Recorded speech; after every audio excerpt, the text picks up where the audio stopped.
It was fun talking to your children. Es hat Spaß gemacht, zu Did euren any of you Kindern get zu reden. filled up? Ist von jemandem die Liebestasse gefüllt worden? Has there ever been a time in your life when you were just so filled up with God's love that tears came to your eyes? Hat es schon mal eine Zeit in eurem Leben gegeben, wo ihr so erfüllt gewesen seid von der Liebe Gottes, dass euch die Tränen in die Augen gekommen sind? It happened to me when I was a young mother. Mir ist es einmal so gegangen als junge Mutter. I had 3 children, Kim, Kari, and Kevin. Ich habe 3 Kinder, Kim, Kari und Kevin. And I was taking a trip from my home in by Loma Linda University to Los Angeles. Und ich habe eine Reise untergenommen von da, wo ich zu Hause war, bei der Loma Linda Universität, und ich bin nach Los Angeles gefahren. And I got caught in a traffic jam. Und ich bin in einen Stau geraten. I sat there and was so bored. Ich habe da gesessen und es war mir so fad. Finally, I turned on the radio. Und dann habe ich den Radio angeschalten. And there just happened to be a preacher talking about the crucifixion. Und da war zufällig gerade eine Predigt über die Kreuzigung. Now, I knew that Jesus loved me. From the time I was a little girl, I knew that. Ich wusste schon immer, seit ich ein kleines Mädchen gewesen bin, dass Jesus mich liebt. I knew he loved me so much that he died to save me.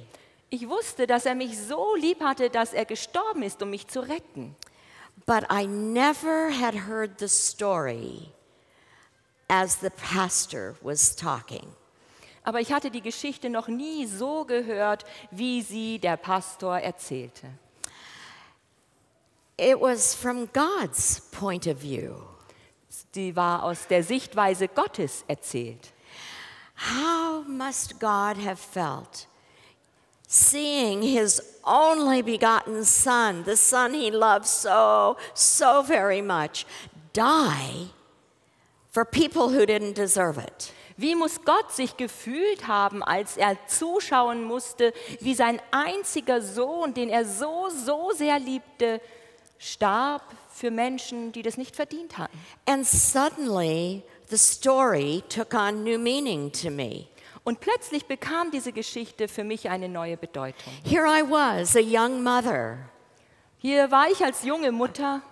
What if I had to watch Kim or Kari or Kevin being killed for somebody who didn't deserve it? Was wäre, wenn ich zuschauen müsste, wie eins meiner Kinder, Kim, Kari oder Kevin, sterben müsste für irgendjemand, der das nicht verdiente? Suddenly the story took on new meaning to me. Und plötzlich bekam diese Geschichte eine neue Bedeutung für mich. And I just felt God's love so much that I began crying. Und ich habe Gottes Liebe plötzlich so sehr verspürt, dass ich anfangen musste zu weinen. I realized that God loved me that much that he let his son die. But I also realized something else. Mir ist bewusst geworden, dass Gott mich so sehr geliebt hat, dass er seinen Sohn hat sterben lassen. Aber mir ist noch etwas anderes bewusst geworden. This is a wicked world. I have a feeling Jesus could have come and maybe died in a couple or 3 years. Wir leben in einer bösen Welt. Ich habe den Eindruck, Jesus könnte kommen und so in einem Zeitraum von 3 Jahren gestorben sein. But he came because he loved me so much and lived 30-some years to show me how to live. Aber er ist gekommen und hat rund 30 Jahre noch in dieser Welt gelebt, um mir zu zeigen, wie ich leben kann. In my mind's eye, I see Jesus standing beside a well in the middle of the desert. Und vor meinem inneren Auge sehe ich, wie Jesus da in einem Tal mitten in der Wüste steht. He's all alone. He's just sent his disciples to get something to eat in the city. Er ist ganz allein. Er hat gerade seine Jünger weggeschickt, um etwas zum Essen zu holen in der nächsten Stadt. And suddenly he sees this woman coming toward him in the middle of the day. Und plötzlich sieht er an diesem Brunnen, wie da eine Frau kommt, mitten am Tag. Ah, he recognized her immediately. Er hat sie sofort erkannt. She had a very interesting past. Sie hatte eine sehr interessante Vergangenheit. She had gone through 5 husbands and was working on the 6th. Sie hatte schon 5 Ehemänner hinter sich und bearbeitete gerade den 6.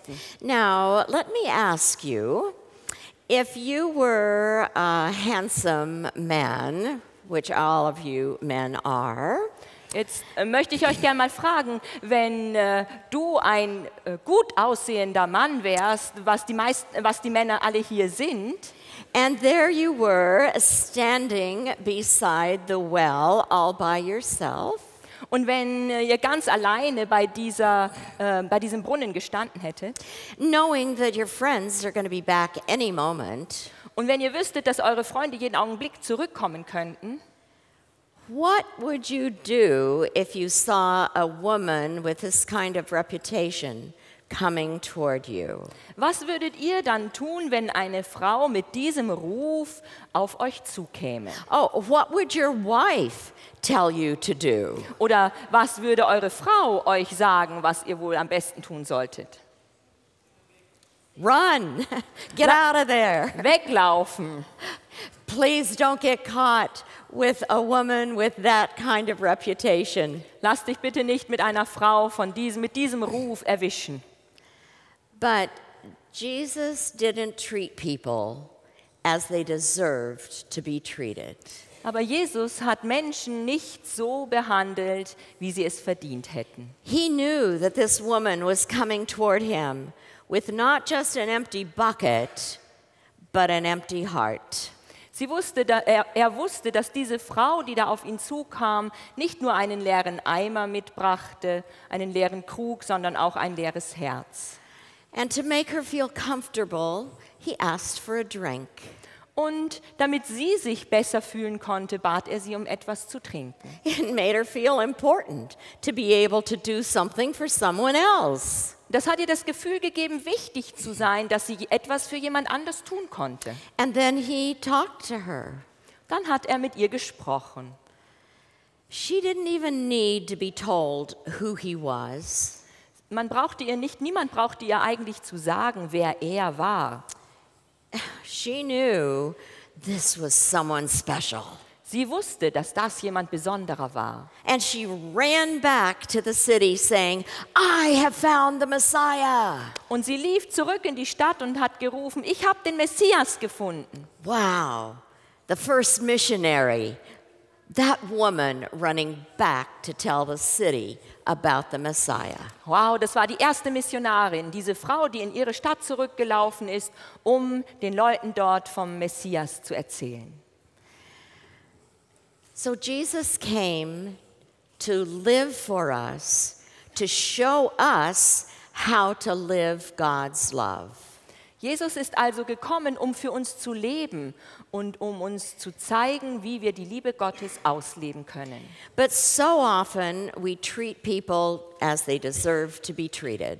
Aber so oft behandeln wir die Menschen, wie sie es verdienen. And we empty their love cups. Und damit leeren wir ihre Liebestassen aus. You see, all of us have a love cup inside of us. Wisst ihr, wir alle, jeder von uns hat eine Liebestasse in sich. And when it's full to overflowing, we have enough love to give away. Und wenn sie zum Überlaufen gefüllt ist, dann haben wir genug Liebe, um sie weiterzugeben. But when it's empty, we don't have anything to give away. Aber wenn sie leer ist, dann können wir nichts weitergeben. And what do? We empty other people's love cups. Und was machen wir dann? Dann leeren wir auch noch die Liebestassen von anderen. We boss them around. Wir kommandieren sie herum. We criticize them. Wir kritisieren sie. We make fun of them. Wir machen uns über sie lustig. We bully others. Wir machen andere herunter. We reject them. Oder wir lehnen sie ab, wir weisen sie zurück. We sometimes scream at them. Manchmal schreien wir sie an. Now, I know you probably wouldn't scream at anybody, Ich weiß, ihr würdet wahrscheinlich niemanden anschreien. but a mother told me this story. Aber mir hat einmal eine Mutter die folgende Geschichte erzählt. She was waiting for her children to come home from school. Sie hat auf ihre Kinder gewartet, dass sie von der Schule nach Hause kommen. They had just moved into the house, and the backyard was just dirt, and it had been raining all day long. Sie waren gerade neu in dieses Haus eingezogen und der Garten hinter dem Haus, das war noch alles nur bloße Erde und es hatte geregnet, es war also sehr schmutzig. She wanted to make sure they came into the house quickly and didn't get into that huge mud puddle. Und sie wollte unbedingt, dass die Kinder gleich ins Haus kommen und nicht hinterm Haus in diese große Schlammpfütze She kamen. heard a little noise outside. Sie hörte dann Geräusche draußen, She looked out the window. hat aus dem Fenster Sure geschaut. enough, her children were home. Ja, ihre Kinder waren zu Hause. But she couldn't believe how they looked. Aber sie konnte nicht glauben, wie die Kinder aussahen. They had already gotten into the mud, and they were filled with mud from the top of their heads to the bottom of their good school shoes. Sie waren schon im Schlamm gewesen und sie waren von oben bis unten voll mit dem Schlamm. She ran to the door and jerked it open. Sie ist zur Tür gelaufen und hat die Tür aufgestoßen She started to scream at her children. und hat angefangen, ihre Kinder anzuschreien. And then she noticed the neighbor was right there by her fence line planting flowers. Und dann hat sie auf einmal gemerkt, dass da der Nachbar am Zaun stand und Blumen gesetzt hat. The last thing she wanted that neighbor to know is that a good Christian mother, she wouldn't scream at her children. Das Letzte, was sie wollte, war natürlich, dass dieser Nachbar den Eindruck bekam, dass sie als eine christliche Mutter ihrer Kinder And so anschreien she würde. immediately turned that scream into a song. Und sofort hat sie dieses Anschreien in einen Psalm verwandelt. Kids, would you come into the house today? Would you come into the house today? Und sie hat gerufen, Kinder, kommt ihr sofort in das Haus, kommt sofort in das Haus. I know you would never scream at your children Ich weiß, ihr würdet eure Kinder nie anschreien. or anyone else. Oder sonst But irgendjemanden. just in case you start to scream, Aber nur für den Fall, dass ihr mal anfangen sollte zu schreien. hopefully you start in the right key to break forth in song so you won't empty a love cup. Dann hoffe ich nur, dass ihr in der richtigen Tonart anfangt, damit ihr einen Psalm draus machen könnt und niemanden seine Liebestasse leert. It's just so easy for us to treat people like they deserve to be treated. Es ist einfach so leicht, Menschen zu behandeln, wie sie es verdient haben. Children are very much like strings. Kinder sind in sehr vielem wie so eine Schnur. If I take this string and push it in the direction I want it to go, Wenn ich diese Schnur nehme und sie schiebe in die Richtung, in die ich sie haben will, does it go nice and straight in Lässt the sich das- direction I want it to go? lässt sich diese Schnur sehr leicht in die Richtung schieben, in der ich sie haben möchte?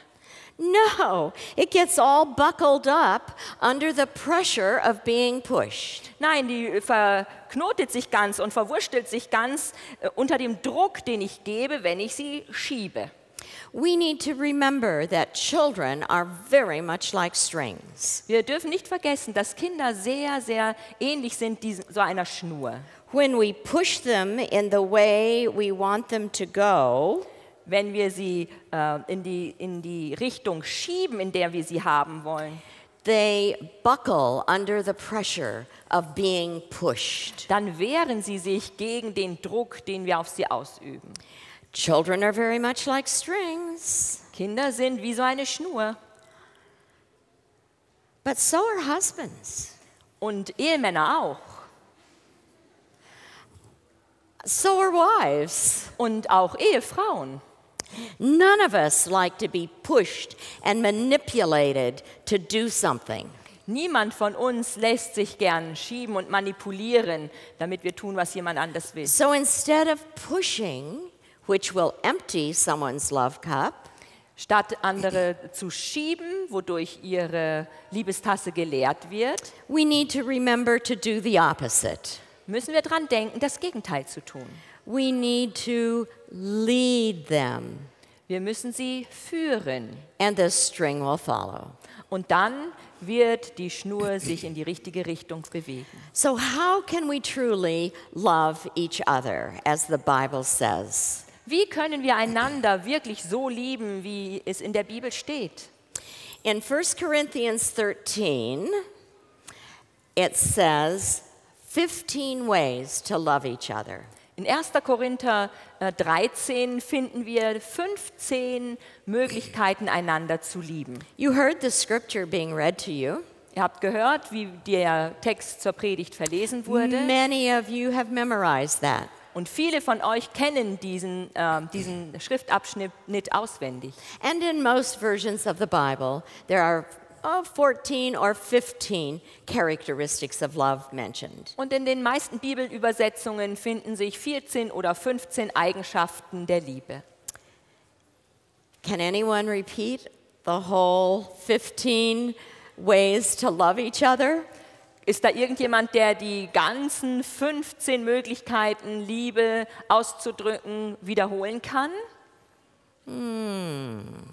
Well, let's start out with the first one then. Fangen wir also dann mit dem ersten an, mit der ersten Eigenschaft. Love is patient. Liebe ist geduldig, langmütig. But wait a minute. I'm a mother. Aber Moment mal, ich bin eine Mutter. Love is patient? Mütter geduldig? Oh my goodness. I have already made so many mistakes in my life. Oh, meine Güte, ich habe schon so viele Fehler in meinem Leben gemacht. And what's the second? Und was ist das Zweite? Love is patient. Love is Liebe ist geduldig oder langmütig. Die Liebe ist kind. freundlich.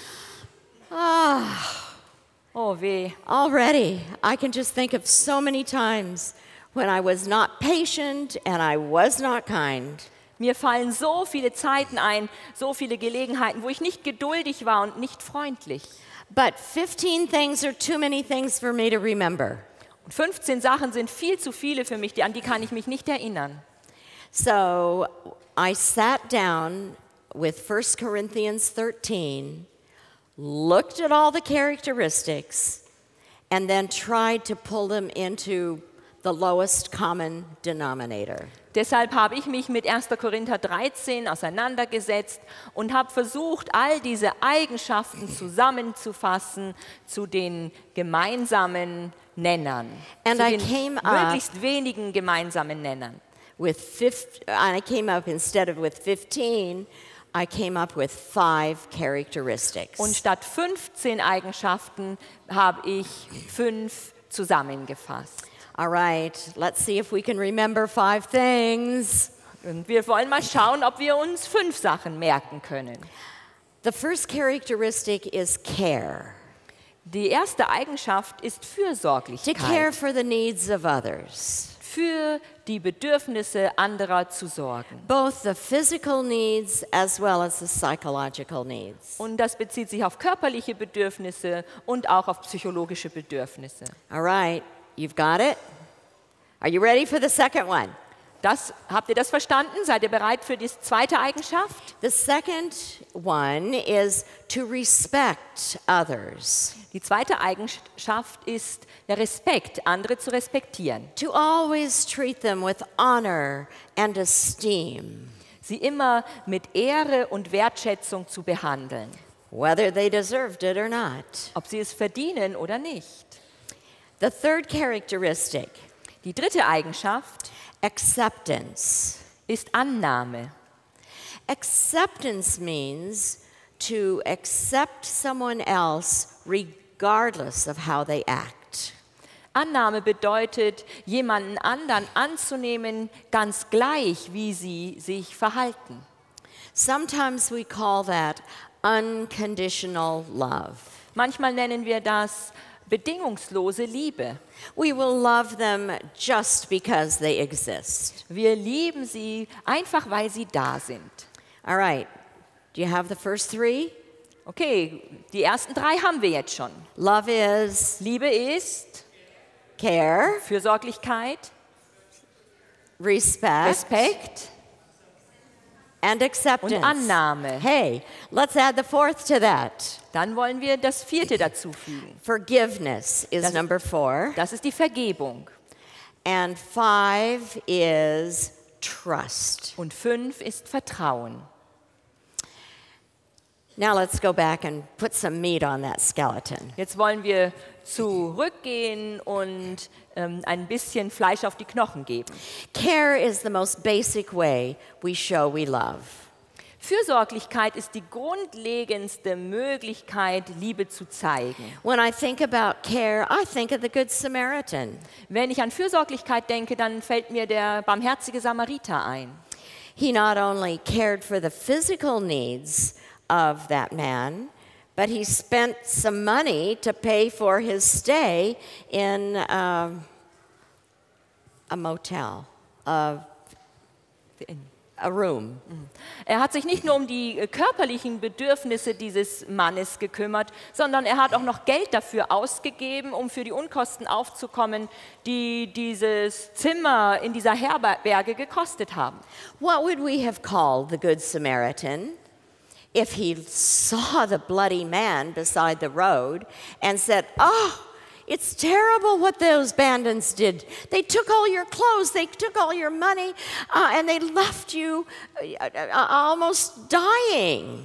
Wie hätten wir den barmherzigen Samariter wohl genannt, wenn er zu diesem Mann gekommen wäre, der da in seinem Blut lag und gesagt hätte, oh, das ist ja ganz schrecklich, was diese Banditen mit dir gemacht haben. Die haben dich beraubt und haben dich hier halbnackt sterbend liegen lassen. In fact, you're in such bad shape. I'm going to be praying for you every place that I go today. Du bist so schlecht beieinander, ich werde überall, wo ich hinkomme, für dich beten. Would we have called him the Good Samaritan? Würden wir ihn jetzt den barmherzigen Samariter nennen? No, he was good because he got involved. He cared for the other man. Nein, er war barmherzig, weil er sich gekümmert hat. Er hat für den verletzten Mann gesorgt. Caring for the physical needs is important. Sich um die körperlichen Bedürfnisse von Menschen zu kümmern, ist wichtig. It's the basic way that children, when they're born, feel that they are loved. Das ist einmal die grundlegende Weise, wie Kinder sich geliebt fühlen, wenn sie geboren werden. But the emotional needs are also important. Aber auch die emotionalen, die seelischen Bedürfnisse sind wichtig. When Kari was just 6 years old, she had just started school. Kari hat mit 6 Jahren gerade angefangen, zur Schule zu gehen. And one night, very late, I heard her crying in her bed. Und eines Nachts habe ich sie in ihrem Bett weinen gehört. I went into her and said, "Sweetheart, what's wrong?" Sofort bin ich zu ihr gelaufen und habe gefragt, was ist denn los, mein Schatz? "Oh, Mommy," she said, "I feel so bad. I don't have any friends at school." Oh, Mama, hat sie gesagt, ich fühle mich so schlecht, ich habe gar keine Freundinnen in der Schule. And I just want Jesus to come right now so I don't ever have to go back to school. Ich möchte am liebsten, dass Jesus jetzt sofort wiederkommt, damit ich nie mehr in die Schule gehen muss. Now, if your child said that to you, what would you do? Wenn euer Kind das zu euch gesagt hätte, was hättet ihr denn in diesem Fall getan? Well, the big temptation is to give her a little information. Die große Versuchung ist, ihr einfach einiges an Informationen zu geben. Well, of course you have friends, sweetheart. There's Mary and there's Susie and there's Jim and you have so many friends. Aber natürlich hast du Freunde in der Schule, mein Schatz. Da ist doch Mary und Susie und Jim und so viele Freunde. But let's just pretend that one of you wives are having a terrible day. Aber lasst uns einfach einmal annehmen, dass eine von euch Ehefrauen hier einen ganz schrecklichen Tag hat. Everything is going wrong. Alles läuft schief. And you're just so depressed. Und ihr seid einfach so entmutigt. And your husband comes home. Dann kommt euer Mann nach Hause. What do you want him to do or say? Was möchtet ihr dann, dass er tut oder sagt? Well, sweetheart, what did you eat today? Mein Schatz, was hast du heute gegessen? How much exercise have you gotten today? Und hast du dich heute ausreichend bewegt? Well, no wonder you're depressed. Es ist ja kein Wunder, dass du dich so schlecht fühlst. Is that what you want? Ist es das, was ihr wollt? No, you want him to take you in his arms and just hold you. Nein, ihr wollt, dass er euch einfach in den Arm nimmt und festhält. You don't want his information. Ihr wollt seine Information nicht. And so I said to Kari, after I had talked to her quite a while, Und deshalb habe ich auch zu Kari gesagt, nachdem ich schon eine Weile mit ihr geredet hatte, Kari, do you think you can go to sleep now? Kari, meinst du, dass du jetzt wieder einschlafen kannst? And she said, yes, Mommy, I think so. But can I sleep with you tonight? Und dann hat Kari gesagt, ja Mama, ich glaube schon, dass ich einschlafen kann, aber kann ich heute Nacht bei dir schlafen? And I said, sure, honey. Daddy's on a business trip to Oregon. Just crawl in on his side. Und dann habe ich gesagt, natürlich, mein Schatz, der Papa ist unterwegs, beruflich in Oregon, krabbel einfach in sein Bett. And later that night, I started to crawl into bed. Und dann etwas später in dieser Nacht bin ich selbst auch schlafen gegangen. And there was Kari asleep on my pillow. Und da lag Kari und hat auf meinem Polster geschlafen. And I immediately started to push her over on her daddy's side. Und ich habe gleich angefangen, sie auf die Seite von ihrem Papa zu schieben. It's so hard to sleep on the wrong side of the bed. Es ist gar nicht so einfach, auf der falschen Seite vom Bett zu schlafen. And then I saw a little note on the pillow beside her head. Und dann habe ich eine kleine Notiz gesehen auf dem Polster neben ihrem Kopf. And I read, Dear Mommy, I love you, love Kari. Und da stand drauf, liebe Mama, ich hab dich lieb, alles Liebe, Kari. The very first note Kari had ever written by herself was a love note to me. Die erste Notiz, die Kari in ihrem Leben je geschrieben hatte, war eine Liebesnotiz an mich. And that's how it is when you fill someone's love cup. Und so ist das, wenn wir die Liebestasse von jemandem füllen. And God knows we all need our love cups filled. Und Gott weiß, dass wir alle es so nötig haben, dass unsere Liebestassen gefüllt werden. And so he fills us up to overflowing. Und so füllt er uns immer wieder an, bis wir überfließen. But the amazing thing is, something might happen and our love cup's empty again. Aber das Erstaunliche ist, dass etwas passieren kann und unsere Liebestasse wieder leer wird. Now, usually when we give something away, it's gone. Normalerweise ist es ja so, dass wenn wir etwas weggeben, dass es dann weg ist. But that is not the way it is with God's love. Aber bei der Liebe Gottes ist das nicht The so. amazing thing is there is always more. Das Wunderbare ist, dass es immer noch mehr gibt. And we all wonder how that works. Und wir fragen uns alle, wie das funktioniert. But with love, there is an unbelievable amount if we just bring God into our lives. Aber Liebe gibt es in unvorstellbaren Mengen, wenn wir nur Gott in There's unser Leben always lassen. more. Es gibt immer noch mehr. So let's talk about the second characteristic of love. Lasst uns deshalb also über die zweite Eigenschaft der Liebe reden. That's to respect others. Das ist, andere zu respektieren. The Bible story that always comes to my mind is of Zacchaeus. Die biblische Geschichte, an die ich da immer denken muss, ist die von Zachäus. Now, children, tell me, was Zacchaeus a tall man or was he a short man? Kinder, könnt ihr mir sagen, ob Zachäus ein sehr großer Mann war oder ein kleiner Mann? Who can tell me? Wer kann mir das sagen? Was Okay, tell me. Oh, he was a short man. Er war ein kleiner Mann.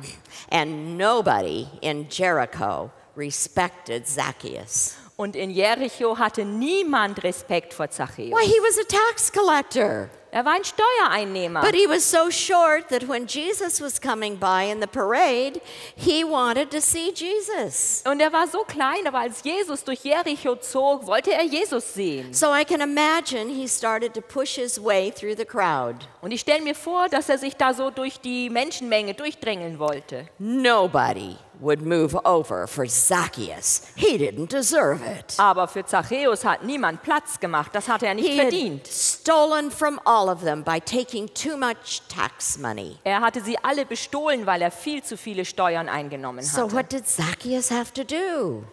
Was musste Zachäus also tun? What did he have to do? Was musste er am Ende tun? He had to Er musste... somebody help me out. Kann mir jemand hier weiterhelfen? He had to climb a tree. Er musste auf einen Baum klettern. Now, I think it looked a little ridiculous for a grown man in a business suit to climb a tree. Ich glaube, das hat ein bisschen seltsam ausgesehen, fast lächerlich, dass ein erwachsener Mann in einem Anzug auf einen Baum geklettert ist.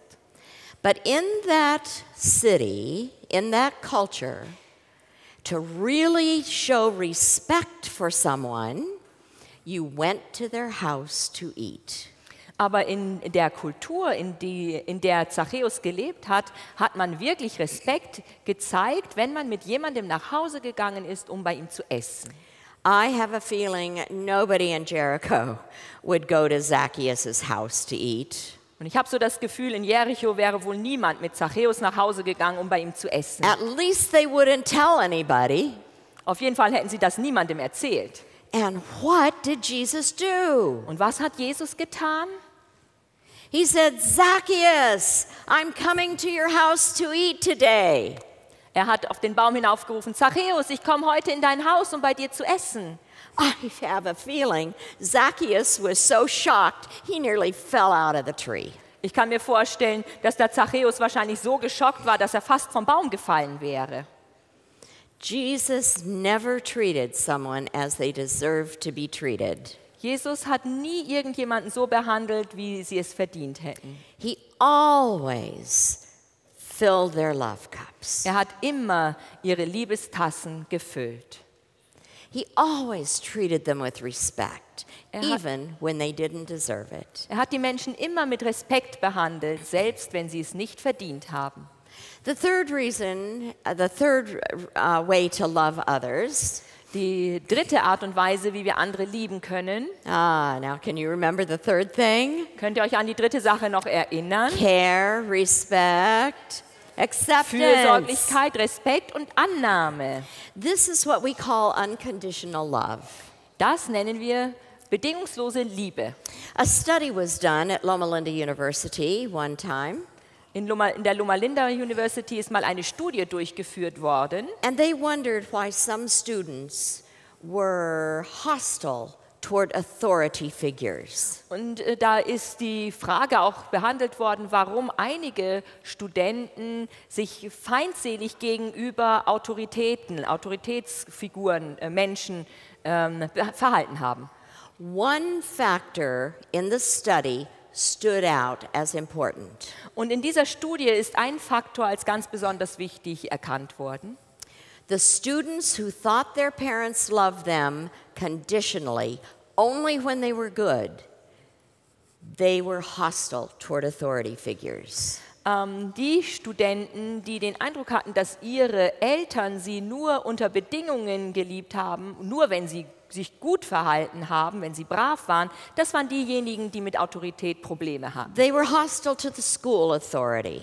Sie hatten ein Problem mit der Autorität an der Universität. They were hostile toward the church authority Sie waren auch feindselig der Autorität in der Gemeinde gegenüber and toward the government, und auch der Regierung gegenüber, toward the police. der Polizei gegenüber. Anybody in a leadership role they were hostile toward. Gegenüber jedem, der irgendwo eine Führungsaufgabe hatte, waren sie feindlich gesinnt. Why? Because they felt their parents loved them conditionally. Warum? Weil sie den Eindruck hatten, dass ihre Eltern sie nur unter gewissen Bedingungen geliebt haben. And if they treated their parents badly, they wouldn't be loved at all. Und wenn sie ihre Eltern schlecht behandelt hätten, dann wären sie ja überhaupt nicht mehr geliebt worden. So they took their hostility toward their parents and placed it on other authority figures. Und so haben sie die Feindseligkeit, die sie eigentlich ihren Eltern gegenüber empfunden haben, an anderen Autoritäten ausgelassen. And who's our most important authority figure? Und wer ist die wichtigste Autorität über uns? But God. Das ist Gott. God loves us no matter what. Gott liebt uns, ganz egal, was passiert. And the way our children understand that idea is to love them just because they exist. Und unsere Kinder verstehen die Liebe Gottes nur, wenn wir sie lieben, einfach weil sie da sind. The fourth thing is forgiveness. Das vierte ist Vergebung. I made a terrible mistake one time. Ich habe einmal einen ganz schlimmen Fehler gemacht. My husband and I took a vacation and came to Germany. Mein Mann und ich haben mal Ferien in Deutschland gemacht. And we had saved our money for years to buy what my husband felt was the best car in the world. Und wir haben jahrelang gespart, damit wir uns das Auto kaufen konnten, von dem mein Mann überzeugt war, dass es das beste Auto You auf der see, Welt war. he grew up in Poland. Mein Mann ist in Polen aufgewachsen. His mother was German. Seine Mutter war Deutsche. And he knew that the very best car was made in Stuttgart, Germany. Und er wusste, dass die besten Autos auf der Welt in Stuttgart hergestellt werden. And so we picked up the car at the factory, Wir haben also das Auto an der Fabrik abgeholt, drove it around Europe for a couple of weeks, sind einige Wochen in Europa herumgefahren, took it to the shipping dock, haben das Auto dann zum Verschiffen went gefahren. home and waited for that special car to come. Dann sind wir nach Hause geflogen und haben auf dieses besondere Auto gewartet. The first day that yellow Mercedes sat in our driveway, An dem ersten Tag, an dem Jans Mercedes in unserer Auffahrt gestanden hat, I said to my husband, "Can I drive your car to work?" da habe ich meinen Mann gleich einmal gefragt, kann ich mit deinem Auto zur Arbeit fahren? Oh, yes, he said, you can drive it to work. Oh ja, hat er gesagt, du kannst das Auto nehmen. Oh, I was so proud as I drove that yellow Mercedes to work. Oh, ich war so stolz, als ich mit diesem Mercedes zur Arbeit gefahren bin. And as I pulled in to the parking lot at the School of Public Health, Und als ich dann auf den Parkplatz gefahren bin, bei der Universität, this cement wall just jumped right out at me and dented the back fender. ist diese Zementmauer einfach auf mich zugesprungen gekommen und hat mein Auto I getroffen. couldn't believe I had done something like this. Ich konnte nicht glauben, dass mir das passiert war. I prayed that it would just pop out. Ich habe darum gebetet, dass die Delle einfach wieder nach außen And it verschwindet. didn't. Und das passierte leider nicht. So I went to my office and began to phone the body repair shops. Ich bin dann in mein Büro gegangen und habe versucht, die Werkstätten anzurufen. How fast can you fix a dent in a yellow Mercedes? Wie schnell können Sie eine Delle in einem gelben Mercedes reparieren? Oh, they said a week, 2 weeks. Oh, haben die gesagt, eine Woche, 2 Wochen? Oh no, I said. It has to be fixed by 5 o'clock tonight. Oh nein, habe ich gesagt, das muss bis heute Abend um 5 repariert sein. And when I realized it wasn't going to be fixed, Und als mir klar wurde, dass das nicht bis um 5 repariert werden könnte, I told my children, don't you dare tell Daddy what I did. habe ich meinen Kindern gesagt, wagt es ja nicht, dem Papa zu erzählen, was ich gemacht habe. And at about 5 o'clock that evening, when they expected Daddy to drive in, Und am Abend um 5, als wir den Papa erwartet haben wieder, The children went out to the mailbox to wait for him. Da sind die Kinder rausgerannt zum Briefkasten, um auf ihn zu warten. And as he drove in, they said, "Daddy, stop, stop. Und als er hinauffahren wollte mit dem Auto, haben sie gerufen, Papa, stopp, stopp. You won't believe what Mommy did today. Du wirst nicht glauben, was Mama heute gemacht hat. Mommy doesn't want us to tell you, Daddy. Mama möchte gar nicht, dass wir dir das erzählen, But Papa. it's so bad. Aber es ist so schlimm. Daddy, she dented your Mercedes." Papa, sie hat eine Delle in deinen Mercedes gefahren. So he already knew about the dent in the car when he came in and gave me my usual hug and kiss. Er wusste also schon von dieser Delle, als er hereinkam und mich wie immer mit einer Umarmung und einem Kuss begrüßt hat. I wanted to get that dent fixed immediately. I wanted to get the dent fixed. Ich wollte, dass diese Immediately. Delle sofort repariert werden sollte. But he was so understanding. Aber er war so verständnisvoll.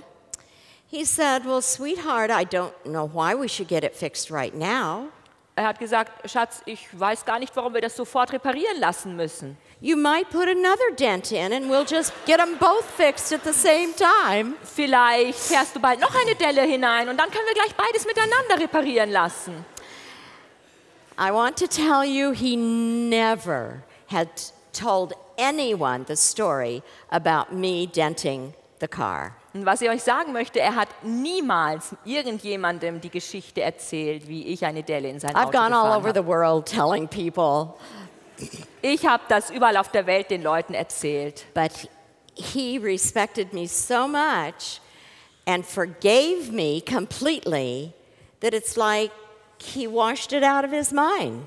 Aber er hat mich so sehr respektiert und mir so von Herzen vergeben, dass es war, als wenn es gar nicht mehr in seinem Denken wäre. That's what forgiveness means. Das bedeutet Vergebung. And it's amazing how God is willing to forgive all of us. Und es ist doch erstaunlich, unvorstellbar, wie Gott jedem von uns vergeben will. He said, "I'll not only forgive you, Er sagt, ich vergebe dir nicht nur, but I'll forget." sondern ich vergesse auch. He puts our sins as deep as the deepest sea. That's how much he loves us. Er versenkt unsere Sünden im Meer, wo es am tiefsten ist. So sehr liebt er uns. And the final thing that I want to talk about Und das Letzte, worüber ich noch sprechen möchte, is the importance of trust. ist, dass Vertrauen so wichtig ist. Now, trust is like a two-sided coin. Vertrauen ist wie eine Münze, die zwei Seiten hat. God wants us to be trustworthy, Gott möchte, dass wir vertrauenswürdig sind, but also on the other side of the coin, he wants us to trust others to make decisions they're capable of making. aber er möchte auch, dass wir anderen vertrauen, dass sie die Entscheidungen treffen, die sie treffen können. He doesn't want us to control others by making all the decisions. Er möchte nicht, dass wir andere kontrollieren, indem wir ihre Entscheidungen treffen. And that's the beautiful thing about God's love. Und das ist das Schöne an der Liebe Gottes. God is totally trustworthy. Gott ist hundertprozentig vertrauenswürdig. Everything he said in prophecy that would happen has happened. Alles, was er durch die Propheten angekündigt hat, ist eingetroffen. The very next thing that's going to happen is his coming. Das nächste, was kommen wird, ist, dass er wiederkommt. We can totally trust God. Wir können Gott hundertprozentig vertrauen. But the other thing, the other side of the coin, Aber die andere Seite der Münze is that God trusts us to make the decision to accept his gift of love. ist, dass Gott auch uns vertraut, dass wir die Entscheidung treffen, sein Geschenk der Liebe anzunehmen. He's already died for us to give us salvation. Er ist schon für uns gestorben, um uns Erlösung zu geben. He's just handing the gift to us to take. Er bietet uns das Geschenk an, damit wir es annehmen können. But he won't push you. Aber er wird uns nicht dazu zwingen. He won't control you. Er wird es nicht kontrollieren. He loves you so much to give you the decision if you'll accept it or not. Er liebt uns so sehr, dass er uns die Entscheidung überlässt, dieses Geschenk anzunehmen. And so today, as we think about how much God loves us and the gift of salvation, Und wenn wir heute darüber nachdenken, wie sehr Gott uns liebt und über die Gabe, das Geschenk der Erlösung, knowing that his love is unlimited, und im Wissen, dass seine Liebe unbegrenzt ist, let's just remember how much he loves us. wollen wir einfach daran denken, wie sehr er uns liebt. Accept that love. Diese Liebe annehmen Ask God just to fill our love cups up, und Gott darum bitten, dass er einfach unsere Liebestassen auffüllt. and he will. Und das wird er tun. God bless. Gott segne euch.